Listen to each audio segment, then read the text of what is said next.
Pro Group Management. Workers' comp that works for you. Welcome to Nevada Newsmakers, a very special show today. Governor Guinn joins us for the entire half hour. It will be an in-depth interview. Right here on Nevada Newsmakers. Nevada Newsmakers, brought to you in part by Charter Communication. The Abowd family has an appetite for dialogue. Agree or disagree, have the conversation. All opinions are welcome.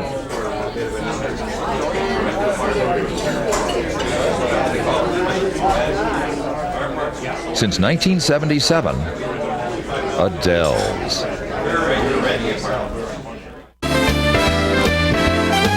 Catch a straight, dine at 8. Lucky you. Lucky you. Dance till 1. Have some fun. Lucky you. Lucky you. Taste the shrimp. Have a sip. Try the pool. Play it cool. At the Sienna Hotel Spa Casino. Lucky you.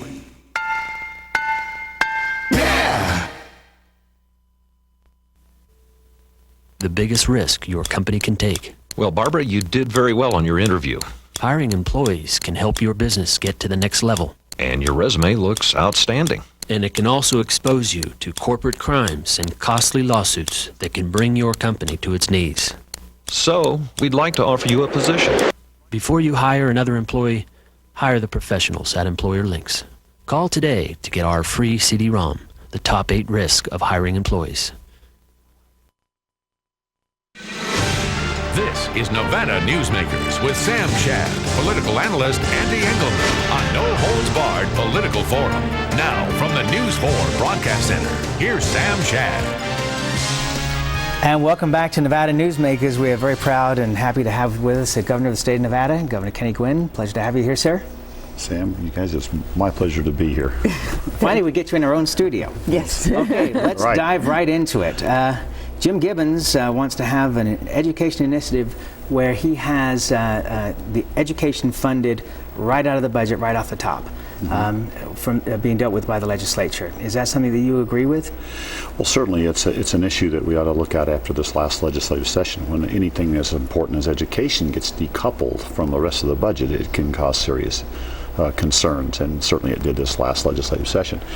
I've talked to Dawn, and she's working on this initiative petition. She's talked to my wife Dima, and what we're saying is let's get it written so we make sure that it does not do something to deter the process of budgeting.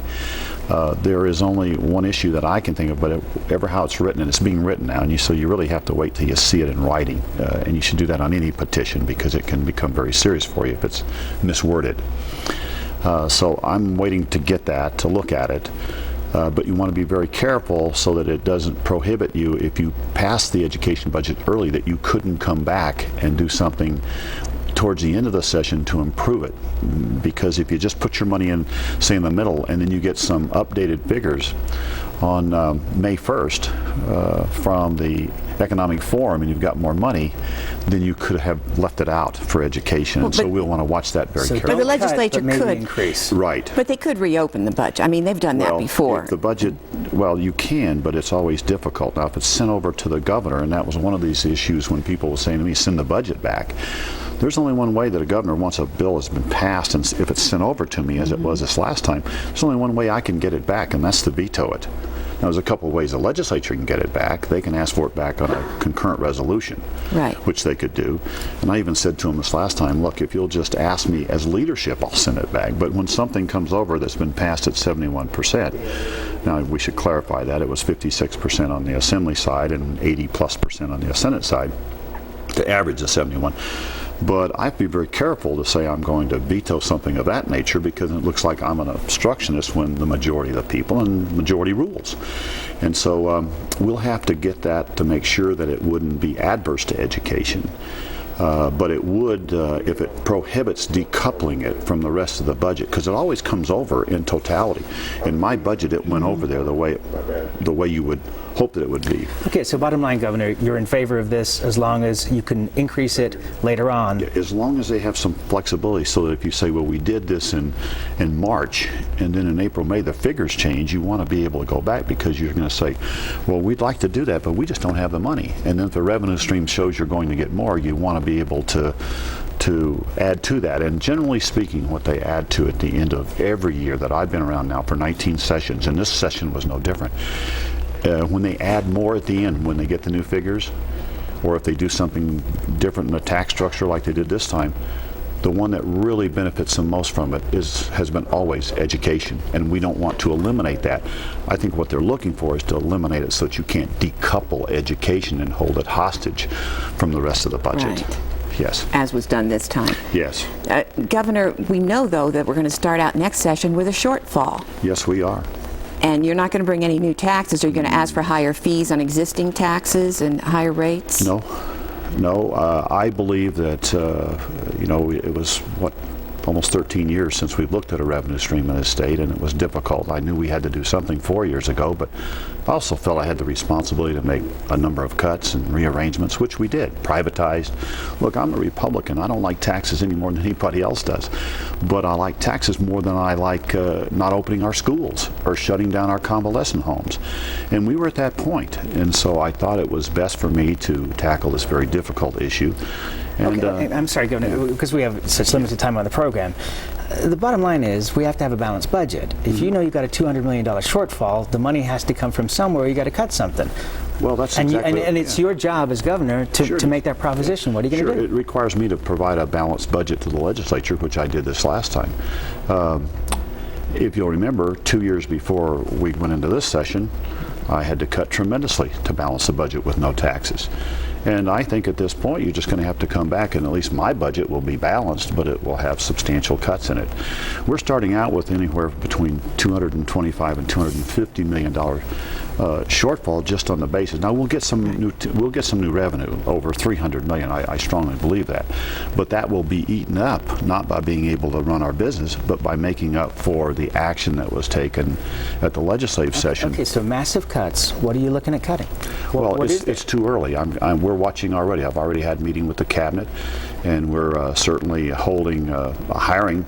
We didn't get in general funds. We got very few people this year. In fact, I cut 500 people. So we're going to have to watch it every month, and we have a standby position already, and we'll watch that because we have no reserves. And if the money comes in on what the Economic Forum said, we'll still be in a difficult position. Excuse me, Governor, you went through a lengthy process to come up with the budget last time. Yes, we did. More or less public and so forth. Are you going to go through a similar process this time with the budget so the public will have some idea of what you're proposing to cut and how that will be met? Absolutely. We will first do it through our staffing, but early as I possibly can. And I can't start too much earlier in all the public hearings before the middle of November, and then you've got to take a chance because in December you get new figures, and I don't get to put the figures down as what the Economic Forum does that. So I will try to make sure, including the legislative body. In fact, I'm going to be communicating every month to the legislative body beginning as soon as I get the budget back that they did, plus our revenues, to let them know exactly where we stand so that you can see a trend of being okay or going downhill, or maybe if the revenue's coming up a little. Okay, we're going to ask you to take a pause here. We'll take a break on Nevada Newsmakers. Be back with the governor. He's the boss right after this. Interest rates remain at all-time historic lows. Now's a great time to purchase or refinance in the Northern Nevada area. Hi, I'm Valerie Hedlund, Operations Manager of CTX Mortgage. We pride ourselves in giving face-to-face service, local processing, local underwriting, immediate loan approvals in a private and professional office setting. We at CTX choose to do business differently. This is our local team of processors and operations staff that are dedicated to providing you the highest level of service. Please call any of the loan officers on our CTX team. Would you like to savor a Trento pork chop? Or maybe pasta rags with grilled chicken? Hugo's Tuscan Grill at D'Andrea is a celebration of color, flavor, and freshness. Each dish is created from natural, wholesome foods that is delicious and nutritious. Hugo's is a comfortable restaurant with breathtaking city views. If you enjoy great food and good company, visit us here at Hugo's. It's the best that dining can be. 2900 South D'Andrea Parkway in Sparks. Welcome to Sushi Club, best sushi in town. The Sushi Club in Independence Square uses the best quality products. The sushi is dynamite, and the service is just wonderful. The Sushi Club is bigger and better. We have 11 sushi chefs on staff, and the service is great. All your friends will tell you that Sushi Club is the best place for the best sushi. Come join us for lunch or dinner. The Sushi Club, 294 East Moana Lane in the Independence Square. Now that's great sushi. If you love good food and you like good wine and all in a beautiful setting, we've got the perfect evening for you. The Event Center at Red Hawk, Michael Mondavi Wine Dinner, Chef Ken and his fabulous food, 4 courses paired with Michael Mondavi wines. It's going to be fantastic. Oh, it sounds perfect, Al. It's all coming up on September 18th right here at Red Hawk. Make sure you call early to get your reservation in. It's going to be an evening not to be missed.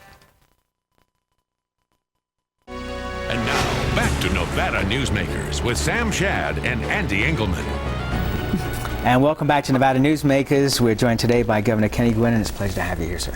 Governor, I'm going to ask you a question I've asked a lot of lawmakers. You've had some time now since the session. If you had it all to do over again, from the budget process through the legislature, what, if anything, would you do differently? Well, there's not too many things that I could do differently. I guess I would try to talk to more and more people, but I almost talked myself to death. I'm required to give a balanced budget, and that's exactly what I did 20 days before the legislative session gets there. Now, you can't go out and give this out to everybody and then go to the legislative session. Would you have talked more with maybe some of the Republicans that ended up being opposed? I talked to a number of those Republicans, and then after the session started, I had meetings with them beginning at the very first of the session. Absolutely, going over the budget, showing them the $704 million. You got to remember now, most of those people said, well, I'd vote for $704 million right now, except 3 or 4 of them didn't say that, but the rest of them did. But when they got into the budgeting process, they saw that they needed textbooks for $40 million and some other things. I talk to them every day, but you got to remember, I don't have a vote over there, and all I can do is, and I'm not going to go ask anybody for their vote. I just don't think. Well, if you had it all to do over again, would you not make the comment about some people being irrelevant to see, that's the problem. I never made that, and I'm glad you asked the question. I was asked in a press conference, if someone said to you, Governor, you don't have a revenue problem, you have a spending problem. I said, you mean me as a governor after I'd cut $250 million? And I said, well, if a person said that to me, I would go and sit down with them, I'd show them this budget, I'd work with them. But if I couldn't convince them that this state had a problem, then that person would be irrelevant to me.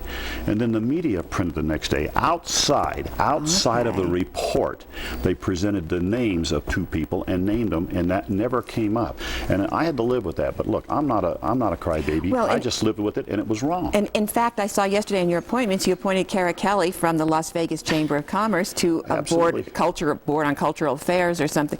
So there are no ill feelings, well, right? Listen, I never once uttered that, and it even got to the point where 1 or 2 of the legislators who votes no on everything said, well, in the state of the state, he called us irrelevant. Now, that's just how far that went. But you know what? That happens, and today with the internet and with everybody immediately on it, you just have to, but that was one of the toughest reasons that I worked exceptionally hard to overcome it, but you just can't do it. But I wouldn't call somebody irrelevant. Do you wish, though, you'd gone out and talked to the public more during the whole process? Well, how can you go out and talk to the public? On our show, anytime you want. Yeah, but 4 years ago, we had an economic summit. We said we're going to be short by $800 million to $1 billion over the next 2 years. Now, what happened, or 8 years? What happened to that is 911 came by, and the economy went down, and so it just came a little faster. So I had been laying the groundwork. Now, what some people would say to you, Governor, you didn't give us a full tax plan before the election. Well, I don't know anyone who would do that, because you got to wait until December the 1st to get your figures from the Economic Forum. I might have laid out a tax plan and gotten more money than I thought. And even those figures are just pie in the sky, They're really. pie in the sky. In fact, I've had to cut $121 million the first year I was there, and I had to cut about $221 million the second budget I did. So those figures aren't right either. So you got to be very careful. But I have to go out and make sure that I don't set what the revenue is, because that's against the Constitution. That's wrong. You know, I'd like to go back to something that you mentioned earlier. You said, during your first term, you cut over 500 jobs. 800. Over 800 jobs. And yet, now you've lifted the hiring freeze that has been in place for many, many years. I'm not sure I understand the thinking there. Bob Miller, who was the governor then, around September the 15th or so, before he left, he looked at the budget and said, hey, this isn't looking good. And so he put a freeze on. I got there on November the 4th because you really take over and do the budget. The new governor just gets handed the budget, and like I'm going to hand one 2 years from now. I looked at it and said, well, we can't afford to hire any of these people. There was 1,500 people that we finally built it up to for vacancies. In some cases, I've got one person doing the work that was 4 people doing the work when I got there. Now, when you saw the article of 1,800, what happens in our budgeting process is, even like this year, I got over 500 positions out of that freeze cut out permanently, because I've had them frozen for 5 years. We don't need them. So I cut out 500 of them, but that has to go in the budget. It goes over, and that's counted all the way through these figures until they take action. At the legislative body, they took action. So really, and they did add some new people, like in DMV and other areas. So I can show you how you take that 1,800 figure that got printed. That was all the new people. That was the 500 people that I got cut out of the budget. So if you had 1,800, just subtract 500 real fast, because in the budget they got eliminated. That's down to 1,300, and you had about 700 vacancies I left to kind of watch, because some of those are in highway patrol, healthcare, and other areas. And then that shows you that we hired less than about 300 people for the next 2 years, and none of those, virtually, I don't know, maybe 3 of them were in the general fund. The rest of them were in DMV, 129. But we're getting thousands of people coming through that door, and we have to service them. And 63 of those positions were highway patrol, and we're already short 60 plus. So when you look at that and lay it out, it becomes different, as opposed to someone just getting on television saying, oh, it's 1,800 positions they're going to hire. We're not hiring those people. We're still watching. It has to be. I signed every one of them for the last 5 years that came into me. Okay, Governor, we're going to take a break. We'll come back with our last segment with Governor Kenny Guinn on Nevada Newsmakers after this timeout. Before you head to Carson, take care of yourself with a visit to Tamarack Junction. Catch a hot cup of coffee and the morning news on one of our 32 TVs and enjoy the best food in South Reno. Tamarack Junction, your junction for fun. South Virginia and Amati Ranch Parkway.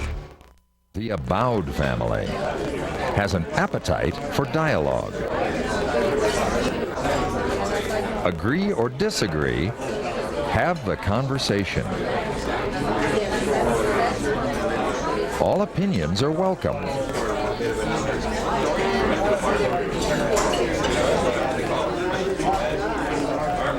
Since 1977, Adele's. Today's lesson, another reason to take the Gold Rush Club Card Challenge. With the Gold Rush Card, you really have 3 cards in one. Use your cash back. You still keep your comps and drawing tickets. Use your comps. You still keep your cash and drawing tickets. And with your drawing tickets, you could win thousands in cold hard cash every week. And still keep your cash back and comps. Does your club add up? Graduate to the Gold Rush Players Club. It's the smart thing to do. The Gold Dust West, south on Keystone, east on 4th.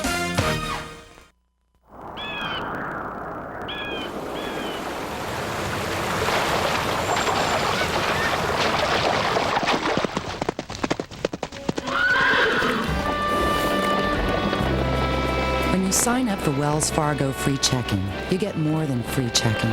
You get the freedom to bank when and where you want.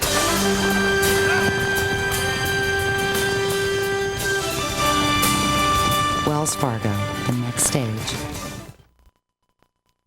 Make your daily commute easy with breakfast or lunch at the Tamarack Junction. Enjoy daily specials, super fast service, and South Reno's freshest morning meals. Tamarack Junction, your junction for fun. South Virginia and Amati Ranch Parkway. And now, back to Nevada Newsmakers with Sam Shad and Ande Engleman. Back on Nevada Newsmakers, we're here with Governor Kenny Guinn. Governor, we had a rule in place here, a 2/3 vote for taxes. And that was overturned at the Supreme Court. Why should the public bother voting if it doesn't mean anything? Well, I think that there's a lot of history to this and probably need a whole show rather than a short period of time, but the legislative body doesn't report to anybody. Basically, I'm a standalone, the public, yeah, but I'm talking about in the structure now. We got the three portions, we got the executive and the judicial and the legislative body. And so when you're looking at the Constitution, you want to be sure you're following all the Constitution. I work very hard to do that because we're not to violate the Constitution. The people have voted those changes to the Constitution in. It takes 2/3 vote, and two times to get them in there. It's a tough thing to change, to improve it or to take something away. And so I think it's important that the will of the people was certainly satisfied because the legislative body approved the budget by 2/3. But can you understand, Sam is saying the public feels discouraged because they vote for something and the court says, well, that's not important, you don't have to follow that law. Well, let's look what happened before we got to the 2/3 though. The 120 days was voted in by the people. Remember, there used to be no limit. You could go 180 days, 190 days, which in some cases they went to 180. Which the legislature put forth, suggested it to the public. Yes, but the people voted that in, and that's in the Constitution, the 120 days. That was violated, and no one said anything, and that was absolutely violated. I think June 30th was violated. People weren't as angry as they were. Well, I know, but I don't think they understood. But there was 2 times the Constitution was actually violated in the 2/3, and you got to remember, I didn't ask for anything about the 2/3. Right. I went there asking a higher authority to say, we've broken the Constitution twice here. Let's have somebody say, get to work and get it done. I tried. I called 2 sessions, which is expensive. I called 2 sessions and said, look, you got to get this work done because we got the 120-day constitutional limit and we got June 30th constitutional limit. Went right on, said we don't have to follow that. Well, then I went to the state Supreme Court saying someone's got to order them to do their work, and that's all I asked for. Never said anything about the 2/3. Just go back to work, and the court could have said, look, you got 3 days, 5 days, and if you don't, we're going to hold you in contempt. They can say a lot of things. I'm not in their area of authority, but that's what I was looking for, and they ruled that wait, there's conflict here. Well, there's conflict in the Constitution we all need to be concerned about, because why is it that you want us to follow one area but you don't care about the other? So I think the Supreme Court rule saying, well, look, there's conflict here on the 2/3 and you don't have to follow it. Now, I don't know if they meant just for that particular item or for now on, but the legislative body knew then that they had violated the 120-day constitutional rule, the June 30th constitutional rule, which says education was a priority. And let me tell you that they're starting to build a case to get themselves in trouble with the people. And then the 2/3 came out and everybody focused on that, but then they went over and you saw that they did vote for 2/3 of it, which didn't violate the Constitution. And one cannot blame them for doing that. Forgive me for asking this question, but I would like to get your response to it. In a column in the Las Vegas Review-Journal, columnist Vin Superinowicz wrote that there was a fix at the Supreme Court on this decision. And the newspaper, in its editorial position, has backed him on this and said that this is a valid claim. No, what's your response to that? They didn't say it's a valid claim. They said that he had the right to say that the freedom of speech. First of all, there is just no truth into it at all. And it's bad, I think, editorial writing, presentation of the facts. I believe that the real ethical thing to do is when someone tells you that, if they did, then you should call the opposing side. But the Supreme Court people that was named did not get a call. I did not get a call to even say that is just not true. It is absolutely not true. Now, there's ways to check that. You can check my schedule. There's been no meetings with those individuals. We have not had a pardons board to get together. I had not seen any one of those individuals except at the State of the State message. 2 of them were there. Some of them were, one of the people they talked about wasn't even there. So it's just not true. And someone can say, oh, I talked to a retired judge who said the fix is in. Well, first of all, show us some kind of proof or something. You can check my phone calls. I mean, they're all recorded. Are you surprised that the Review-Journal stood by the column and actually ran the column instead of saying, unless we have this verified? Well, the column's opinion, and And that is Yeah, protected. and that's protected. But you know what? Sure, I called them right away and said, this is just not true.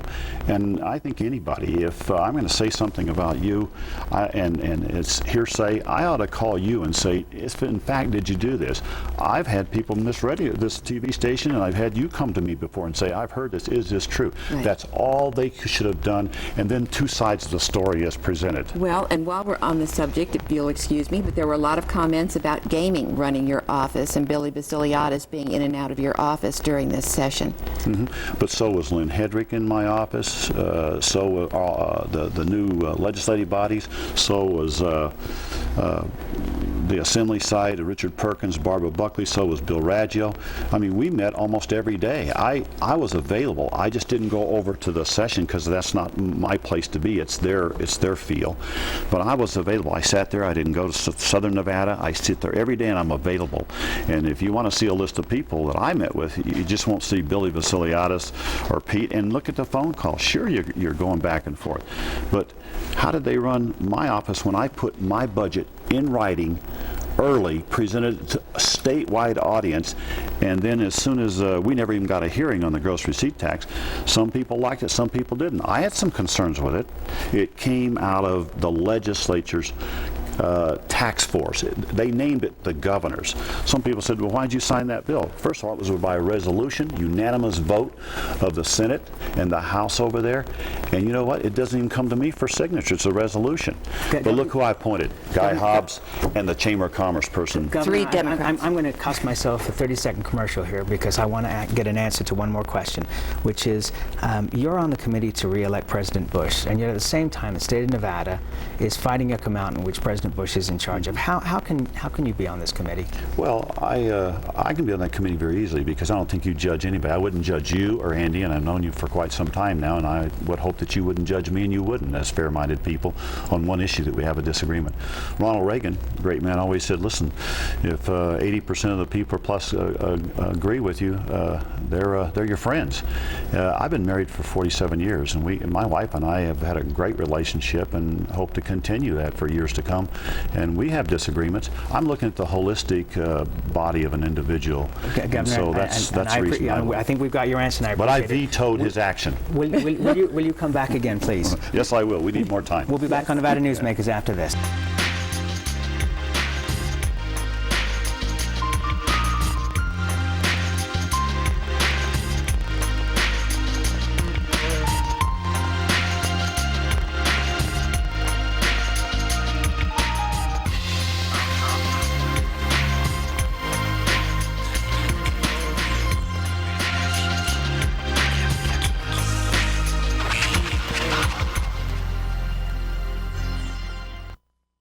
Would you like to savor a Trento pork chop? Or maybe pasta rags with grilled chicken? Hugo's Tuscan Grill at D'Andrea is a celebration of color, flavor, and freshness. Each dish is created from natural, wholesome foods that is delicious and nutritious. Hugo's is a comfortable restaurant with breathtaking city views. If you enjoy great food and good company, visit us here at Hugo's. It's the best that dining can be. 2900 South D'Andrea Parkway in Sparks. It's America's largest historical district, and it's fun for the entire family. Virginia City is where the West comes alive every day, from train rides to gunslingers. Your gang can explore mines and interesting museums, visit historic saloons, and do some great shopping. Virginia City is the ultimate in family entertainment, and it's very affordable. Come up and stay overnight in our hotels, motels, and RV park. Virginia City, the Wild West at its best. Nevada Newsmakers, brought to you in part by Charter Communication. Thanks for watching. We'll see you tomorrow.